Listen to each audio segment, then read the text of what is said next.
Assalamualaikum warahmatullahi wabarakatuh. Perkenalkan, nama saya Deva Rita dengan nomor induk mahasiswa 86041949. Dalam praktikum ini saya akan melakukan praktikum KP3, yaitu perkembangan dan pertumbuhan pada makhluk hidup. Dengan praktikum ini saya lakukan pada tumbuhan kecambah kacang hijau. Bahan yang dibutuhkan: 2 gelas aqua plastik, kapas, biji kacang hijau, air. Cara kerja: siapkan biji kacang hijau, 2 gelas aqua plastik disiapkan dan di dalamnya diberi kapas. Setelah memasukkan kapas ke dalam gelas plastik, kemudian biji kacang hijau diletakkan di dalam 2 gelas aqua. Masing-masing gelas berisi 10 biji kacang hijau.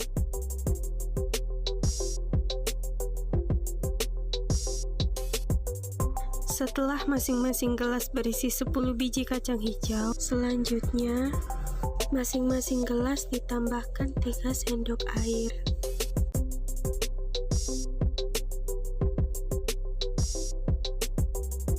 Kemudian, susun biji kacang hijau, usahakan tidak berdekatan antara biji satu dengan biji yang lain.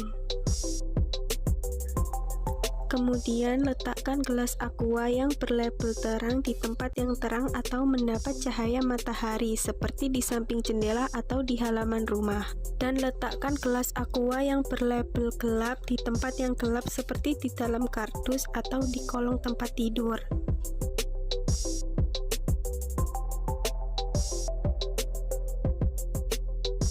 Pada hari pertama pengamatan, kita dapat mengetahui biji kacang hijau yang diletakkan di tempat yang terang belum mengalami perkecambahan, dan biji kacang hijau yang diletakkan di tempat yang gelap juga belum mengalami perkecambahan. Pada hari kedua, biji kacang hijau yang diletakkan di tempat yang terang sudah mengalami perkecambahan, yaitu sebanyak 1 buah biji.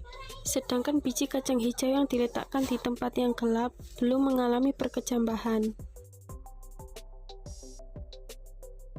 Pada hari ketiga, biji kacang hijau yang diletakkan di tempat yang terang mengalami perkecambahan sebanyak 6 buah biji. Sedangkan biji kacang hijau yang diletakkan di tempat yang gelap mengalami perkecambahan sebanyak 5 buah biji.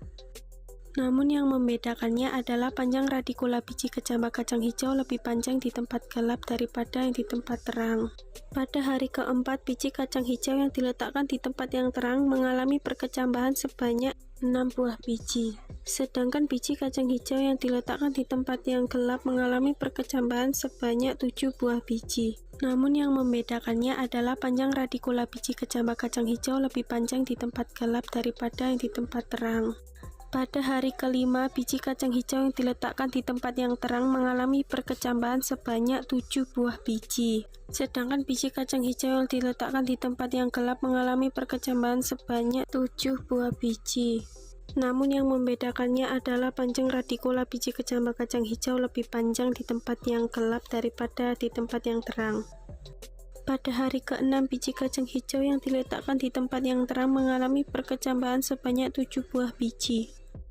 Sedangkan biji kacang hijau yang diletakkan di tempat yang gelap mengalami perkecambahan sebanyak 7 buah biji. Namun yang membedakannya adalah panjang radikula biji kecambah kacang hijau lebih panjang di tempat yang gelap daripada di tempat yang terang. Pada hari ke-7, biji kacang hijau yang diletakkan di tempat yang terang mengalami perkecambahan sebanyak 8 buah biji. Sedangkan biji kacang hijau yang diletakkan di tempat yang gelap mengalami perkecambahan sebanyak 8 buah biji. Namun yang membedakannya adalah panjang radikula biji kecambah kacang hijau lebih panjang di tempat yang gelap daripada di tempat yang terang.